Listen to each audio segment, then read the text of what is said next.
Hello friends, good morning, welcome back to my channel অনেক blog Contai. তোমরা সকলে কেমন আছো? আশা করি সকলেই ভালো আছো, আমি অনেকটা ভালো আছি। তো এখন বাজে ভোর 5:20। তো আমি দেখো এই ভোরবেলা হাঁটতে চলে এসেছি। তো আজকে দেখতে পাচ্ছ ওয়েদারটা একদম মেঘাচ্ছন্ন ওয়েদার। কারণ কি বলো তো, গতকাল রাতে অঝরে বৃষ্টি হয়েছিল, তাই দেখো ওয়েদারটা একদম ঝাপসা ঝাপসা, এবং রাত্রি 8টার দিকেও বৃষ্টিটা হয়েছিল। তো যাই হোক, এখন যেহেতু বৃষ্টি হচ্ছে না, তাই দেখো আমি হাঁটতে বেরিয়ে পড়েছি। আর দারুণই লাগছে, আর ফাঁকা রাস্তা, ভাবলাম এই মুহূর্তে একটুখানি ক্যাপচার করি, মানে প্রকৃতির দৃশ্যটা তোমাদের শেয়ার করার জন্যই ক্যাপচারটা করছি। তো দেখতেই পাচ্ছ দারুণই লাগছে, তাই কি না? তো একা একা হাঁটছি, কানে হেডফোন, গান শুনছি, দেন তার সাথে মর্নিং ওয়াক, সাথে ভিডিও শ্যুট, সব কিছু কিন্তু আমার একই সাথে হয়ে গেল। তো দেখতে পাচ্ছ আমি আমার একটু বদনটাও দেখিয়ে দিচ্ছি, এইভাবে আমি কিন্তু আছি। তো কিছু একটা কথা বলছিলাম, তো যাই হোক ওটাকে আমি মিউট করে দিয়েছি। এরপর ফ্রেন্ডস বাড়ি এসে টুকিটাকি কাজকর্ম কমপ্লিট করেছি, পুজো করেছি। তারপরে দেখতে পাচ্ছ ঘুগনি, মুড়ি, শশা এইসব খাওয়া দাওয়া করলাম সবাই মিলে। তো এরপরে দাদা কাঁচি থেকে বাজার পাঠিয়ে দিয়েছে, দেখতে পেলে ধনে পাতা, শাক, আর কি আছে দেখা যাক, বাঁধাকপি আছে, আর কুমড়ো আছে, লঙ্কা আছে, অনেক কিছুই আছে। আর তার সাথে আছে আজকে বেশ বড় বড় সাইজের ইলিশ। তো তাদেরকে বলেছিলাম তো অনেকদিন ছোট ছোট ইলিশ খাচ্ছি, যদি বড় মাছ পাও অবশ্যই নিয়ে আসো। তাই দেখো দাদা নিয়ে চলে এসছে। এই যে দেখতে পাচ্ছ, আমি একটু ব্যাগে রেখে তোমাদের একটুখানি শেয়ার করে দিলাম। এগুলো কিন্তু বেশ বড় বড় ছিল, ক্যামেরাতে বোঝা যাচ্ছে না, বাট বিশ্বাস করে বড় বড় ছিল। তো অনেক দিন ধরেও ভাপা খাওয়া হয়নি। তো আমি তো আগে গত বছর আগে আমি একটা ভাপা ভিডিও দিয়েছিলাম। তো যাই হোক, সে ভাপাটা ভালো হয়নি, বাট আমরা যেভাবে ভাপা খাই ওটাই তোমাদের শেয়ার করলাম। এই যে দেখতে পাচ্ছ অল্প পরিমাণ পেঁয়াজকে কুচিয়ে এই যে দেখো তেল একদম লাল লাল করে ভেজে নিয়েছি।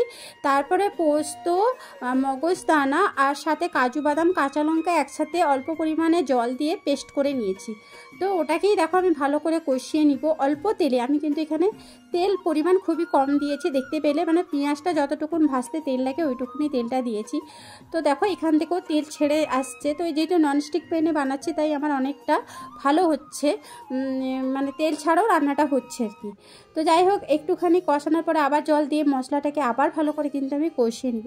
তো আর আমি দেখেছি ভাপা একটা কাঁচা অবস্থায় যদি ভাপিয়ে খাওয়া হয় না, সে গ্রেভি গন্ধ করে, আমি দেখেছি। বাট এইভাবে যদি কষিয়ে এরকম ভাপা করা হয় না, বিশ্বাস করো ফ্রেন্ডস দারুণ হয়। তো একবার তোমরা এইভাবে ট্রাই করতে পারো।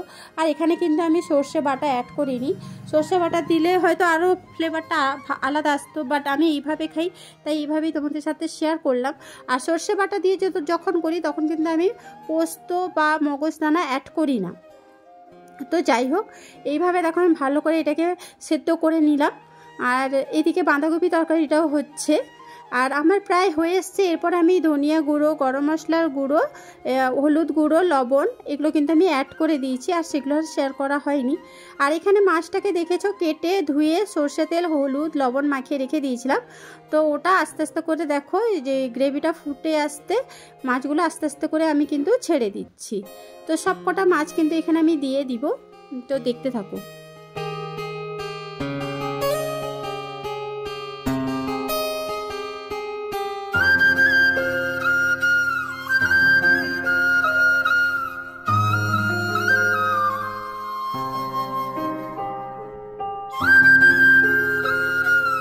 মাছটা কিন্তু ঢাকনা রেখে দিয়েছিলাম 10 মিনিট মতন। তারপর খুলে দেখো আবার কাঁচা লঙ্কা এখানে অ্যাড করে দিলাম।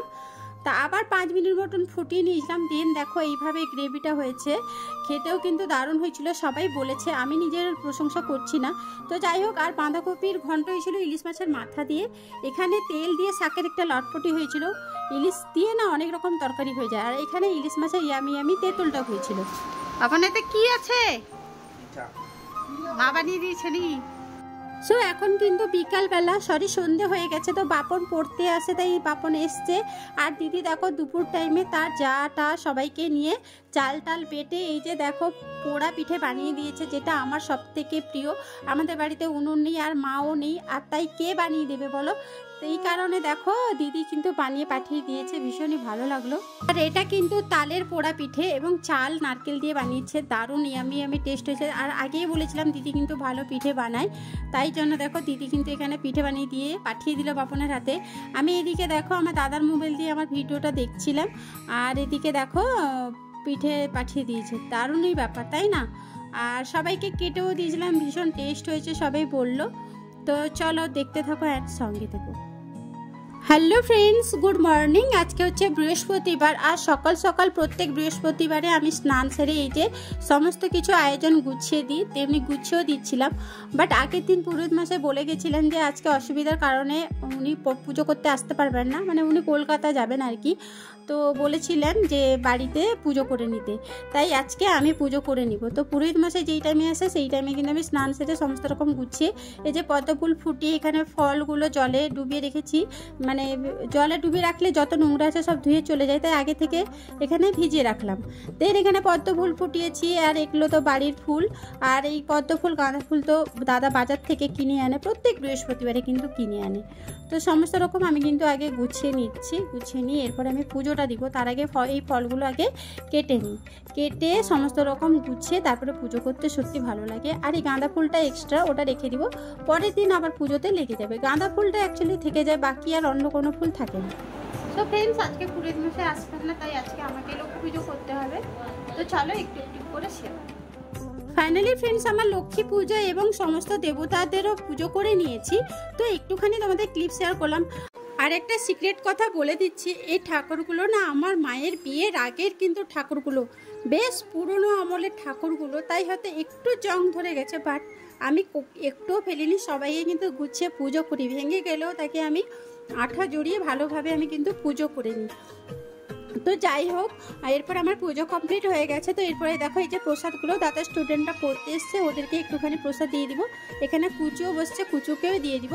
তো আমি পুজো দিচ্ছিলাম বলে আমার বাড়িতে কেউ চা খায়নি, বললো তাড়াতাড়ি যেহেতু পুজো হয়ে যাবে তাই সবাই মিলে চা খাবো। এই যে দেখতে পাচ্ছ চা খাবো, এখানে বাঁদরকে দেখো তার মায়ের কোলে আদর খাচ্ছে। তো চা খেয়ে নিয়েছি, হঠাৎ করে বসছিলাম, আবার অঝরে বৃষ্টি। তো একটুখানি অঝরের বৃষ্টির সাউন্ডটা তোমরা একটু শোনো।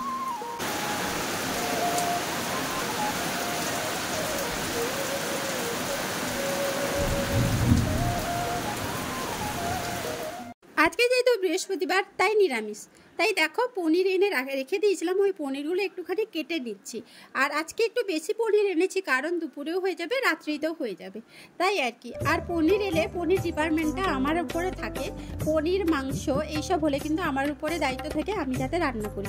বাট আজকে পনিরটা রান্না করবো না, শুধু কাটিং করে দিচ্ছি, ওটা বাঙ্কি দিয়ে আজকে রান্না করবে। ওকে আমি বলে দিয়েছি কীভাবে রান্না করতে হয়, বাঙ্কি দিয়ে বলে ঠিক আছে আমি রান্না করে ফেলবো।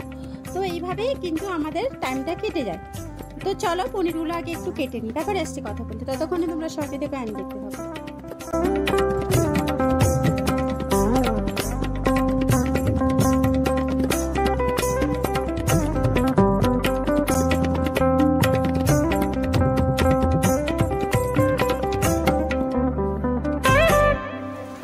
এরপর ফ্রেন্ডস অঝরে মেঘ বাজ বৃষ্টি সব একসাথে নিয়ে চলে এলো।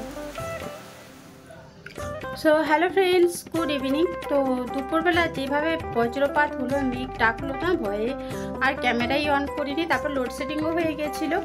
তো সব কিছু মিলিয়ে আর দুপুর টাইমটা কোনো ভিডিও করা হয়নি। আর আজকে যেহেতু বৃহস্পতিবার নিরামিষই হয়েছিল, তাই সেভাবে আর ভিডিও করি না, তোমাদের সাথে শেয়ারও করতে পারিনি। তো যাই হোক, এরপর আমি সন্ধ্যে দিয়ে চলে এসেছি। এই যে দেখো আলনাটা এই বদল হয়েছে, মানে জামা কাপড় যত পরে গেছিলাম মানে কোনো রকমভাবে রেখে দিয়েছি। তো এখন টাইম পেয়েছি হাতে, তাই দেখো এগুলো সব ভাঁজ করে আমি রেখে দিব। তো চলো দেখতে থাকো আমি সব। আজকে যেহেতু নিরামিষ বাজার, তাই দেখো গরম গরম সিঙ্গারা খেতে খুব ইচ্ছে করছিল, তাই দেখো গরম গরম সিঙ্গারাও পাঞ্জাব সুইটস থেকে চলে এলো, আর আমরাও খাওয়া দাওয়া করে নিলাম। সেটা পরের দিন মর্নিংয়ে আবার দাদা টিউশন পড়াচ্ছিল, হঠাৎ করে আমাকে ডেকে পাঠালো রাখি পড়াবে, মানে দাদাকে রাখি পরিয়ে দিয়েছে, দেন এরপরে আমাকে রাখি পড়াতে ডাকলো। তাই দেখো ভাবলাম আমাকে যেহেতু রাখি পড়াচ্ছে তাই আমি একটু ক্যামেরা করে নিই। আর সেই সূত্রে দেখো দাদা ক্যামেরার সামনে আসবে না বলে পালিয়ে গেছে। তো যাই হোক, ওরা কিন্তু খুব সুন্দর সুন্দর রাখি এনেছে, সাথে মিষ্টিও এনেছে। আর কি বলো তো বন্ধুরা, এটা না পড়াশোনায় ভীষণই ভালো, সত্যি কথা বলতে, মানে এদের ব্যাসটা অমিয় ভদ্রদেন আর হচ্ছে পড়াশোনায় খুবই ভালো। তো চলো একটুখানি দেখে নাও। এদেরকে একটু হাই করতে বলছিলাম, ওরা একটু একটু লজ্জা পাচ্ছিল। সো দাদা তো কিছুতেই ক্যামেরায় আসবে না, তাই বললাম তোকে কি কি রাখি পড়েছে একটু দেখাই আমার বন্ধুদের। তাই দেখো ও বললো ঠিক আছে তাহলে নেই। তো এইভাবে দেখো রাখিগুলো পড়েছে, খুব সুন্দর সুন্দর রাখি, দারুণই লাগছে। সাথে মিষ্টিও এনেছিল, সেটাও একটু দাঁড়াও তোমাদের দেখিয়ে দিচ্ছি। এই যে দেখো অনেক রকমের মিষ্টি এনেছে। আর আজকের ভিডিওটা ফ্রেন্ডস তোমাদের কেমন লাগলো অবশ্যই কমেন্ট করে জানিও। ভালো লাগলে লাইক শেয়ার সুন্দর একটা কমেন্ট, সাথে সাবস্ক্রাইব করে দিও। নেক্সট দিতে নতুন কোনো ভিডিও নিয়ে আমি অনিতা হাজির হয়ে যাবো। ততক্ষণের জন্য তোমরা সকলে ভালো থেকো, সুস্থ থেকো অ্যান্ড সাবধানে থেকো। টাটা।